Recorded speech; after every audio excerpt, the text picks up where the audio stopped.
नमो बुद्धाय। सर्वप्रथम तथागत भगवान बुद्ध जी को मेरा नमस्कार हो एवं मेरे आचार्य गुरु जी के चरणों में मेरा शत शत प्रणाम हो। आज आप लोगों को हम भगवान बुद्ध का बताया हुआ एक विशेष और एक बहुत ही उपयोगी धर्म देशना आप लोगों को आज बताने वाले हैं। सामान्य सभी लोगों को मृत्यु से भय लगता है, मृत्यु को कोई पसंद नहीं करते हैं, बूढ़ा होने में भी कोई पसंद नहीं करते। तो आज आप लोगों को इस धर्म देशना से समझ में आ जाएगा कि क्या कोई मृत्यु से बच सकता है, क्या कोई बूढ़ा होने से बच सकता है। तो ध्यान से सुनिए और समझने की कोशिश करिए। ये सूत्र पिटक के संयुक्त निकाय में आता है। इसी सूत्र का नाम है पब्बतूपम सूत्र। तो देखिए भगवान बुद्ध का बताया हुआ सूत्र कितना सुंदर है, जो आप लोगों को आज ये सूत्र सुनने के बाद समझ में आएगा। उन दिनों भगवान बुद्ध जी श्रावस्ती के जेतवन आश्रम में रह रहे थे। तो उस समय एक राजा था जिसका नाम था कौशल, शायद आप लोग सुने भी होंगे। तो कौशल राजा भगवान बुद्ध जी के प्रति बहुत गौरव करता था, बहुत ही प्यार करता था भगवान बुद्ध जी से। भगवान बुद्ध जी का हर एक बात को मानता था, लेकिन थोड़ा घमंडी था वो राजा। तो एक बार दोपहर के समय कौशल राजा कोई कार्य समाप्त करके दोपहर में 12 बजे के बाद भगवान बुद्ध जी के पास जाता। भगवान बुद्ध जी पूछते हैं, महाराज इतने दोपहर में आप कहाँ से आ रहे हैं, पूरा इतना धूप के समय में। तो राजा पता है क्या बोलता है? बोलता है, भगवान हम लोग तो राजा हैं, राजपाट का कार्य बहुत सारा होता है। अलग अलग गांव में या जनपद में कोई लड़ाई झगड़ा हो जाने के बाद देखना पड़ता है, पंचकाम के बारे में देखना पड़ता है, धन संपत्ति के बारे में देखना पड़ता है। तो हम लोग तो बहुत काम करने वाले हैं ना, इसलिए इस दोपहर में भी काम करके आ रहे हैं। तब भगवान बुद्ध सोचे, ये राजा प्रमाद में रहता है। प्रमाद मतलब धर्म के रास्ता में देर है, सिर्फ काम संपत्ति के बारे में, सिर्फ धन संपत्ति के बारे में, राज्य संपत्ति के बारे में ही सोचता। तो देखिए भगवान बुद्ध जी उसका कल्याण के लिए कितना सुंदर बात बताते हैं। भगवान बुद्ध जी पूछते हैं राजा से कि महाराज मान लीजिए आपका कोई विश्वसनीय पुरुष है, विश्वसनीय कोई राजपुरुष है जिसका बात आप मान सकते हैं। वो पूर्व की दिशा से आता है, वो गुप्तचर, वो विश्वसनीय पुरुष आकर के बोलता है कि महाराज मैं पूर्व की दिशा से आ रहा हूँ, मैं देखा कि एक पर्वत है बहुत ऊंचा, बहुत ऊंचा। वो पर्वत सारे प्राणियों को समेटते हुए, सारे प्राणियों को रौंदते हुए, सबको चापते हुए वो पर्वत आ रहा है। महाराज आपको अब जो करना है वो करिए। इसके बाद फिर भगवान बुद्ध जी बोले, और एक विश्वसनीय पुरुष है, वो आता है पश्चिम दिशा से। पश्चिम दिशा से आकर के बोलता है महाराज को कि महाराज हम देखें, हम पश्चिम दिशा से आ रहे हैं, हम देखें एक बहुत ऊंचा पर्वत, आसमान जैसा ऊंचा, सारे प्राणियों को रौंदते हुए, सारे प्राणियों को चापते हुए, सारे प्राणियों को मारते हुए वो पर्वत आ रहा है, घुलटते घुलटते। इसके बाद उत्तर दिशा से भी एक विश्वसनीय व्यक्ति आता है, दक्षिण दिशा से भी एक विश्वसनीय व्यक्ति आता है। वो भी वही बात बोलता है, महाराज मैं दक्षिण दिशा से आ रहा हूँ, मैं देखा एक ऊंचा पर्वत सारे प्राणियों को मारते हुए, चापते हुए, रौंदते हुए इसी दिशा की ओर आ रहा। महाराज आपको जो करना है वो करिए। तो देखिए अभी क्या हो रहा, चारों दिशाओं से 4 पर्वत आ रहे हैं रौंदते हुए। कहाँ आ रहा है? समीप आ रहा है। तो इसके बाद भगवान बुद्ध पूछते हैं राजा से कि महाराज आपको वो विश्वसनीय व्यक्ति वैसा बोलने के बाद आप क्या करेंगे? मुश्किल से मिला ये मनुष्य जीवन में आप क्या कदम उठाएंगे, आप क्या करेंगे? तब राजा बोलता है, भगवान ऐसा है तो चारों दिशाओं से आ रहा है, भागने के लिए जगह नहीं है, कहाँ भागेंगे, चारों दिशाओं से आ रहा है, मरना पड़ेगा।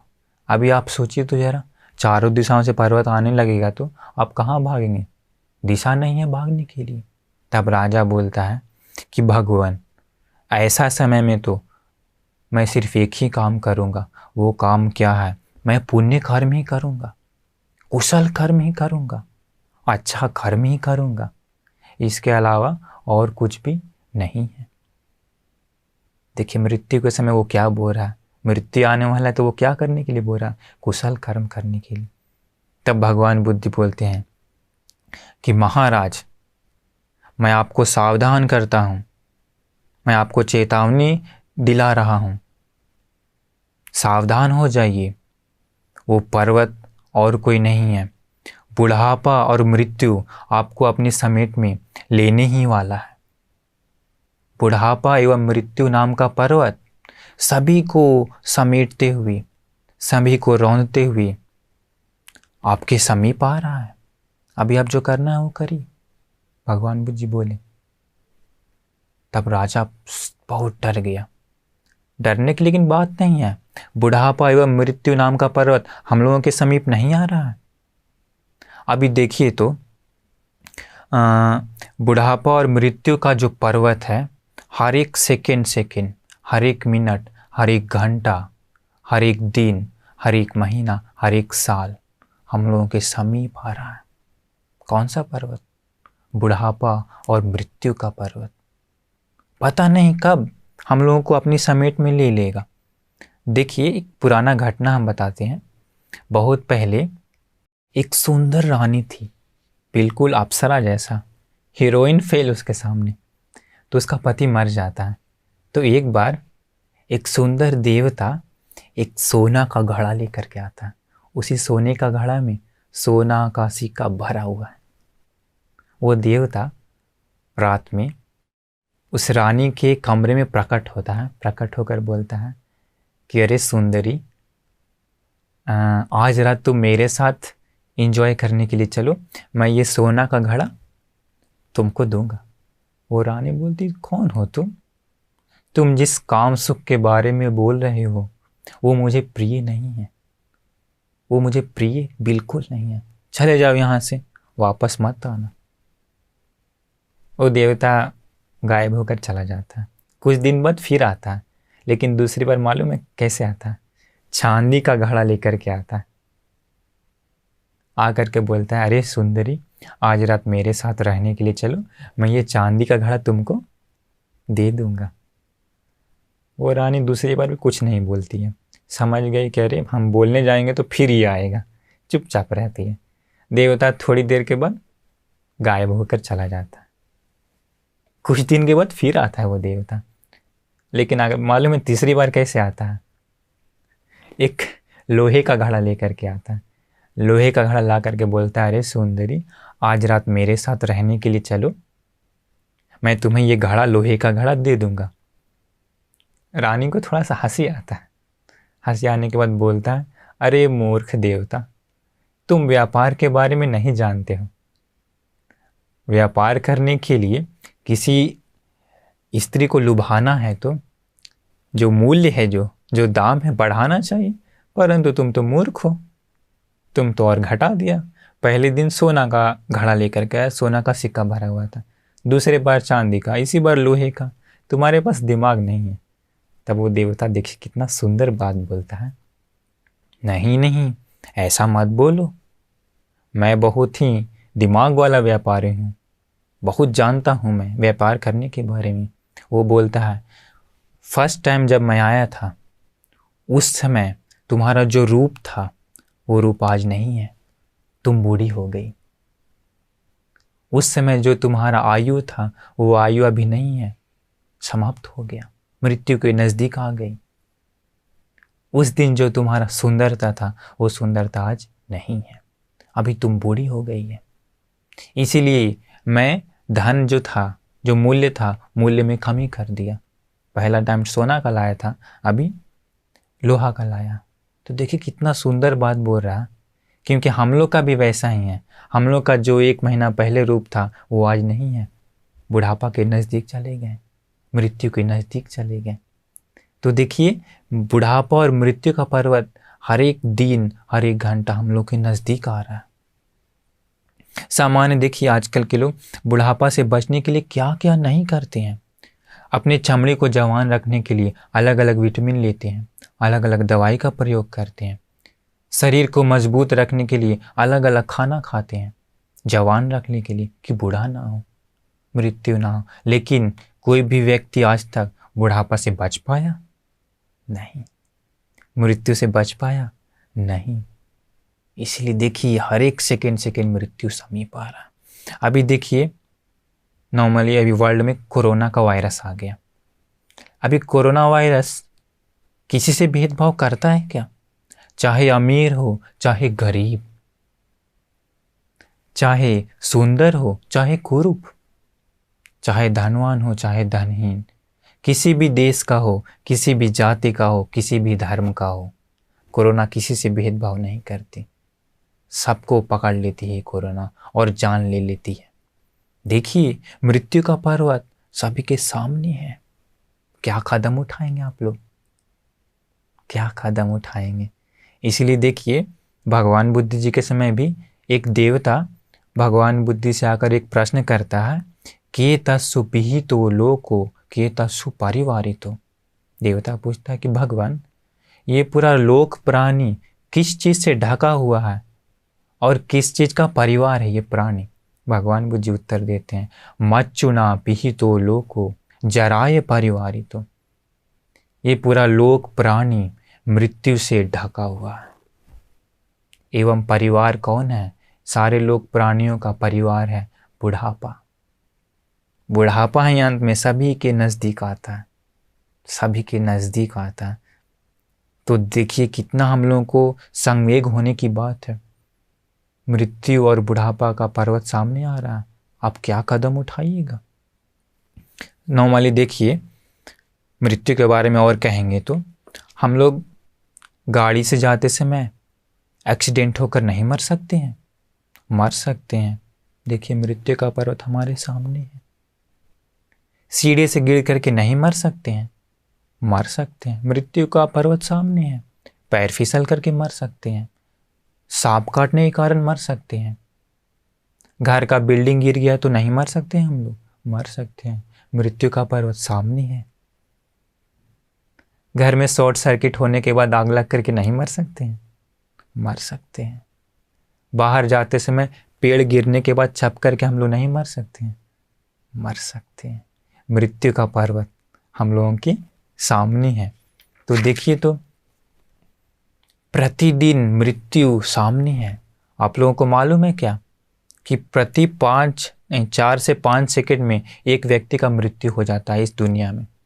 प्रतिदिन हजारों हजार लोग मर जाते हैं इस दुनिया में। तो देखिए, मृत्यु का जो पर्वत है रौंद रहा है, रुक नहीं रहा है। सबको रौंदते हुए, सबको मारते हुए किसके समीप आ रहा है? हम सभी लोगों के समीप आ रहा है। कदम उठाना है आपको। जरा सोचिए तो, इस बुढ़ापा और मृत्यु से कोई बच पाया है? किसी का नाम बताइए, कौन बचा है? इस संसार में बड़े बड़े राजा लोग थे, उन लोग भी बूढ़ा होकर के मर गया। इस संसार में रिद्धिमान चमत्कारी लोग थे, उन लोग भी बूढ़ा होकर के मर गए। इस संसार में वैरागी अरहंत लोग थे, उन लोग भी बुढ़ापा नाम की पर्वत से ढक गए, मृत्यु नाम की पर्वत से कुछ ले गए। इस संसार में बुद्ध नाम जैसा कोई श्रेष्ठ लोग भी थे, वे लोग भी बुढ़ापा और मृत्यु से नहीं बच पाए। तो आप कैसे बचेंगे? जरा सोचिए, कितना संवेग होने की बात है। इसलिए भगवान बुद्ध इसके बाद फिर वो राजा भगवान बुद्ध जी से बोलता है कि भगवान, अगर बुढ़ापा और मृत्यु का पर्वत हम लोगों के सामने आ रहा है तो दूसरा कुछ करने के लिए नहीं है सिवाय पुण्य कर्म के, सिवाय कुशल कर्म के, सिवाय अच्छे कर्म के। सील ही पालन करना पड़ेगा। धर्म ही सुनना पड़ेगा, वो राजा कहता है। तो देखिए आप लोग को क्या करना है ऐसा है तो, ऐसा समय में बुढ़ापा और मृत्यु का पर्वत सामने आ रहा है हम सभी के जीवन में, क्या करेंगे? करना सिर्फ एक चीज़ है, क्या? पुण्य ही करना है, कुशल कर्म ही करना है, दान ही देना है, सीलों का पालन ही करना है, उपोषित ही लेना है। अभी देखिए ये बुढ़ापा और मृत्यु का पर्वत आ रहा है आप लोगों के जीवन में, नहीं आ रहा है क्या? हम लोगों के दादा परदादा लोग क्या हो गए, बूढ़ा होकर के मर गए ना। तो क्या करेंगे हम लोग? अभी भागेंगे? भाग कर कहाँ जाएंगे? चारों तरफ से पर्वत आ रहा है, चारों तरफ से, दिशा नहीं है भागने के लिए। सिर्फ करना है यही, ये पुण्य कर्म, ये शील कर्म, ये उपोषित कर्म ही हम लोगों को करना। इसीलिए आप लोग भी निरंतर पंचशील का पालन करिए, पंचशील को मत तोड़ लीजिए, क्योंकि मृत्यु बुढ़ापा से तो कोई बच नहीं सकता है, वही साथ लेकर के जाना है। हत्या कभी मत करिए, चोरी कभी मत करिए, व्यभिचार मत करिए, झूठ मत बोलिए, नशा मत करिए, पूर्णिमा और अमावस्या को उपोषित का पालन कीजिए, निरंतर धर्म सुनिए, ज्ञान की बात सुनिए। इसके बाद दान दीजिए, जितना हो सके, जितना हो सके दान दीजिए। बिना दान के कैसे सुख पाएंगे अगले जन्म में?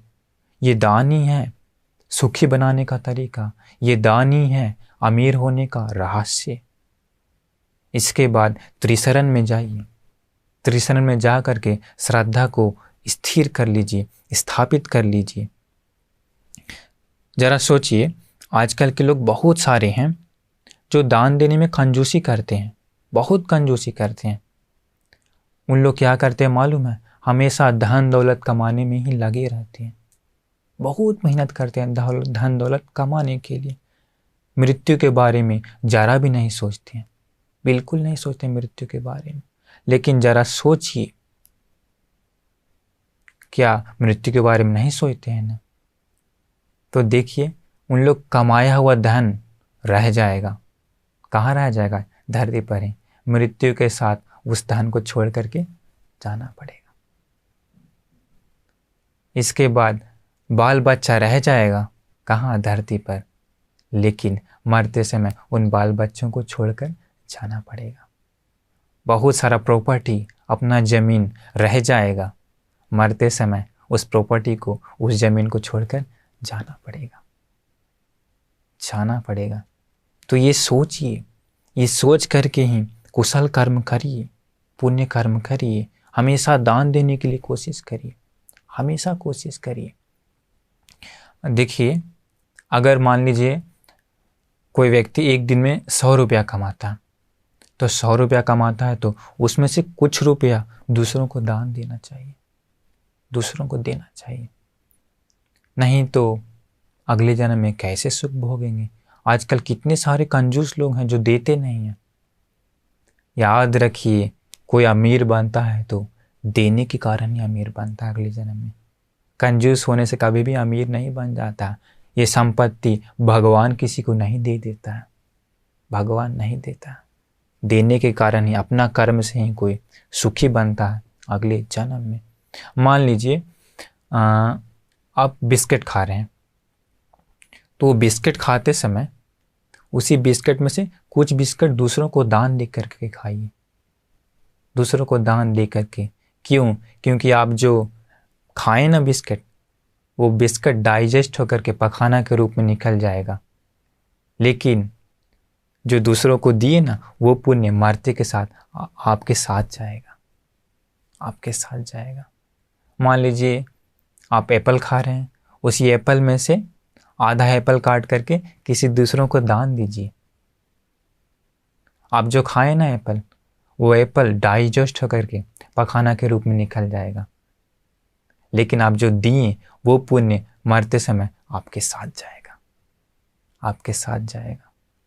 देखिए हम लोग जो खाते हैं पखाना के रूप में निकल जाता है, हम लोग जो देते हैं वो मरते समय हम लोग के साथ जाता है।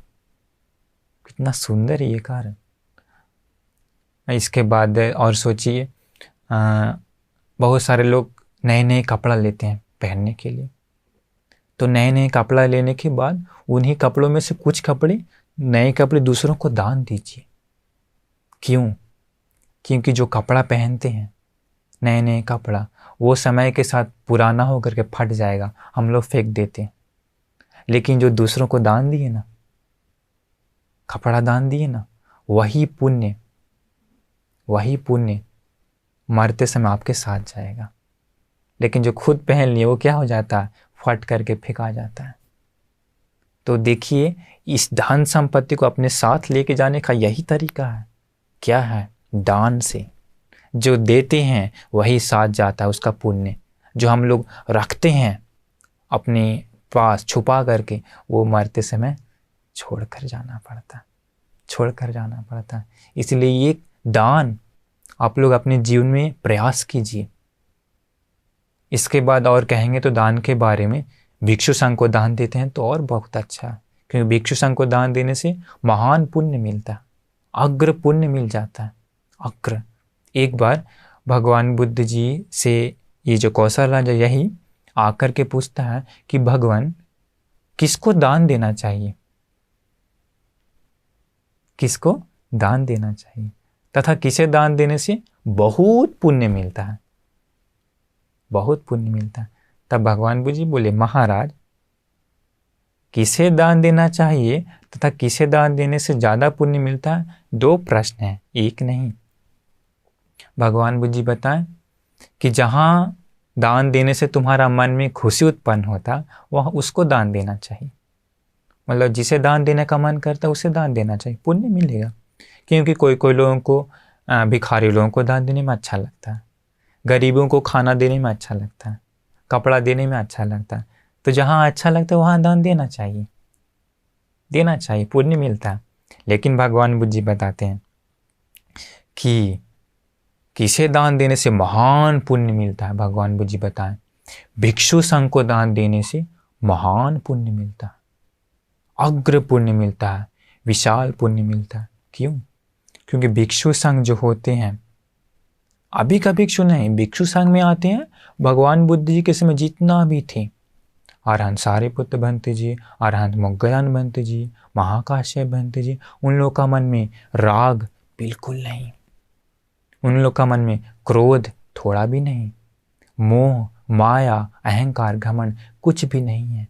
उन लोग का मन परम पवित्र है, सफेद शंख की भांति।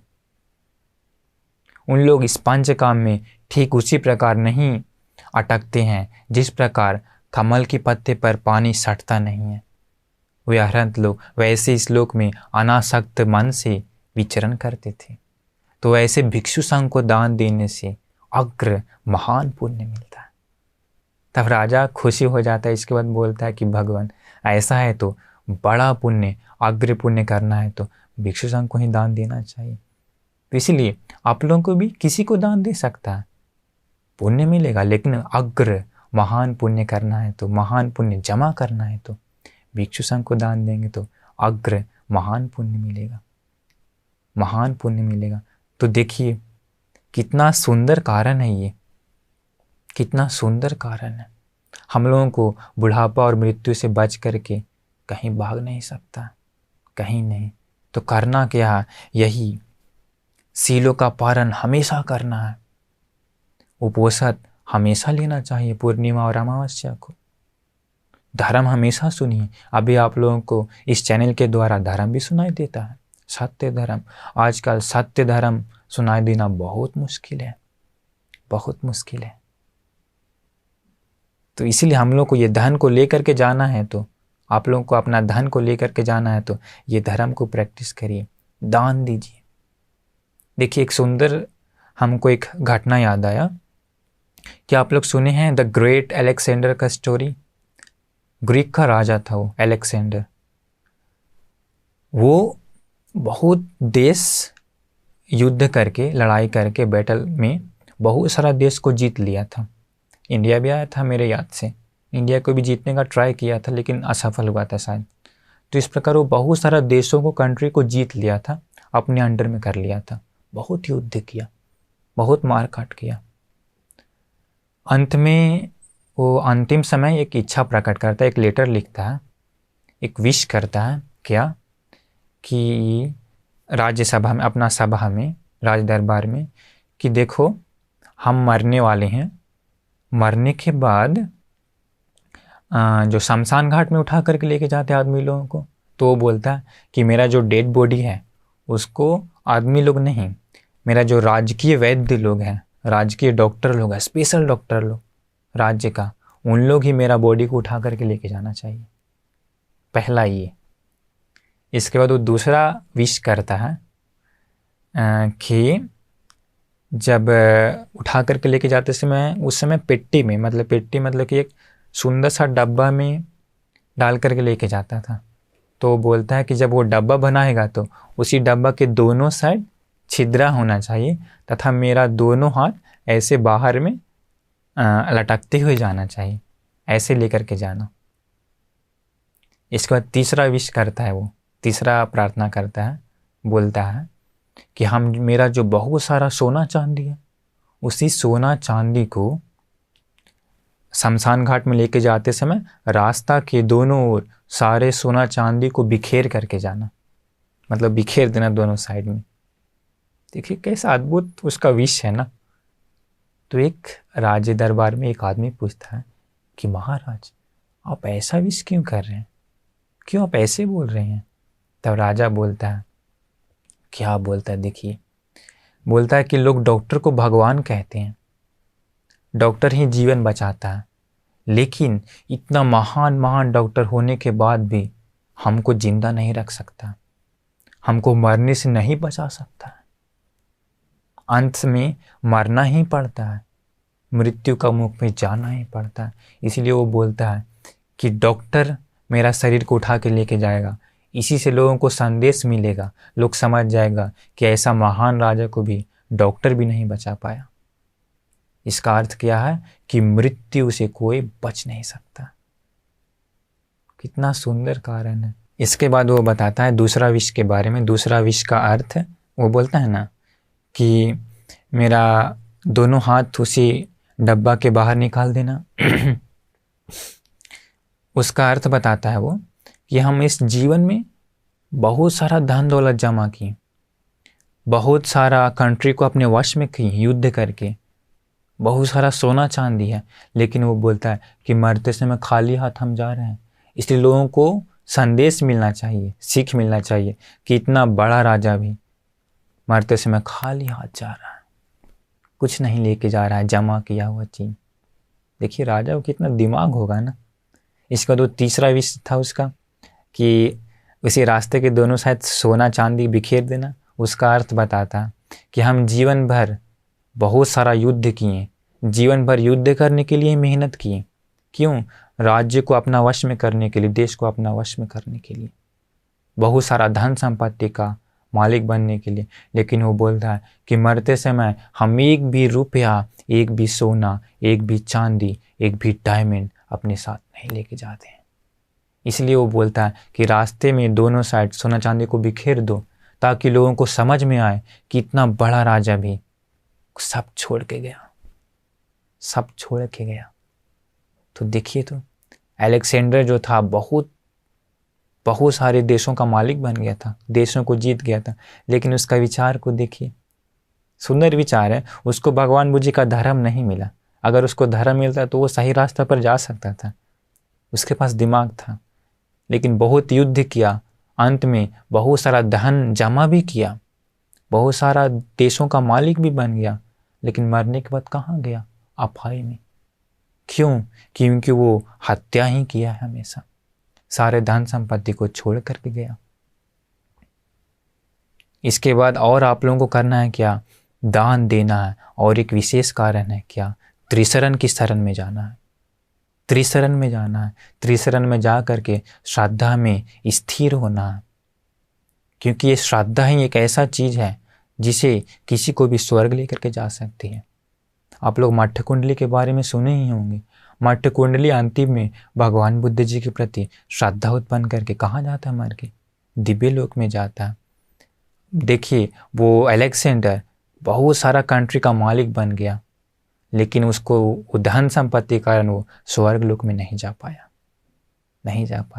लेकिन ये श्रद्धा ऐसा धन है, भगवान बुद्ध जी के प्रति श्रद्धा ऐसा धन है जो धन नहीं जरूरत है, इसी श्रद्धा धन के कारण वो स्वर्ग लोक जा सकता है। तो देखिए, मृत्यु से बचने का कोई मार्ग नहीं है, मृत्यु से, बुढ़ापा से भागने के लिए जगह नहीं है। हर एक सेकेंड वो पर्वत, मृत्यु का पर्वत, बुढ़ापा का पर्वत हम लोग के निकट आ रहा है। हम लोगों का परिवार में जो परंपरा के लोग उसी पर्वत के नीचे दब करके मर गए। हम लोग का पारी आ गया, पता नहीं किस क्षण हम लोगों को वो पर्वत अपनी चपेट में ले लेगा, नहीं जानते हैं। इसलिए आप लोग हमेशा इसी धर्म को सुनिए, धर्म को सुन करके उसको अपने जीवन में अपनाइए, अपना करके उसको फॉलो करिए, क्योंकि पता नहीं कब हम लोग का मृत्यु हो जाएगा। भगवान बुद्ध जी का शरण में आज ही जाइए, अगर नहीं गए हैं तो धर्म की शरण में आज ही जाइए, संघ की शरण में आज ही जाइए, जिससे आप लोगों का कल्याण हो जाएगा। शायद आप लोग अभी तक पाप करते रह गए होंगे, हत्या, चोरी, व्यभिचार, झूठ, नशा करते होंगे, परंतु अभी अगर नहीं सुधर गए तो मरने के बाद कहाँ जाएंगे? अपाय में जाना पड़ेगा, क्योंकि बुढ़ापा और मृत्यु का पर्वत नज़दीक आ रहा है आपके सामने। नागसेन भंते जी, जो पहले पुराना एक भंते जी थे, अरहंत भंते जी थे, उससे एक राजा पूछता है कि भंते जी, आप कहते हैं कि कोई कोई लोग पाप किया है, लेकिन उसी पाप को बाद में छोड़ करके पुण्य करेगा तो त्रिशरण में जाएगा तो वो स्वर्ग जाता है, ऐसे कैसे होगा? तो वो पाप किया तो उसका फल नहीं मिलेगा। तब भंते जी बोलते हैं, एक सुंदर उदाहरण देते हैं कि एक छोटा सा कंकड़ को, बालू का कंकड़ को पानी में डालेंगे तो क्या होगा? डूब जाएगा, डूब जाता है। लेकिन भंते जी पूछते हैं उससे कि महाराज, एक बड़ा पत्थर को नाव पर लोड करके नहीं लेके जा सकते हैं? राजा बोलता है, नाव पर लोड करके लेके जा सकते हैं। उसी प्रकार ये त्रिशरण नौका के जैसा बहुत सारे पापों को भी, बड़ा पत्थर के जैसा बहुत सारे पाप किया है, लेकिन अगर कोई त्रिशरण में आ जाता है तो, श्रद्धावान बन जाता है तो वो त्रिशरण नौका के जैसा है, उसको बहुत सागर में पार चलाता है। इसीलिए आप लोग इस पर्वत पब्बतूपम सूत्र आज आप लोगों को हम बताए हैं, भगवान बुद्ध जी का बताया हुआ बुढ़ापा और मृत्यु का पर्वत के बारे में। तो इसलिए आप लोग भी हमेशा देर होकर के मत रह जाइए, सिर्फ धन संपत्ति के बारे में ही नहीं सोच लीजिए, क्योंकि दोनों पर्वत आ रहा है, बुढ़ापा और मृत्यु का। इसलिए आप लोग हमेशा पुण्य करिए, कुशल करिए, धर्म सुनिए, निरंतर दान दे दीजिए, तब मरते समय दुखी होने का कोई बात नहीं रहेगा। उसी धन को आप साथ में लेकर के जा सकते हैं दान के जरिए। इसलिए हम अभी आशा करते हैं कि शायद आप लोगों को समझ में आ गया होगा कि क्या कोई मृत्यु से बच सकता है, क्या कोई बुढ़ापा से बच सकता है? नहीं, कोई नहीं बच सकता है, कोई नहीं। इसलिए आप लोगों का सदा कल्याण हो, आप लोगों का मंगल हो, आप लोगों को सदा सुखी से रहने का भाग्य मिले, यही मेरी मनोकामना है। नमो बुद्धाय।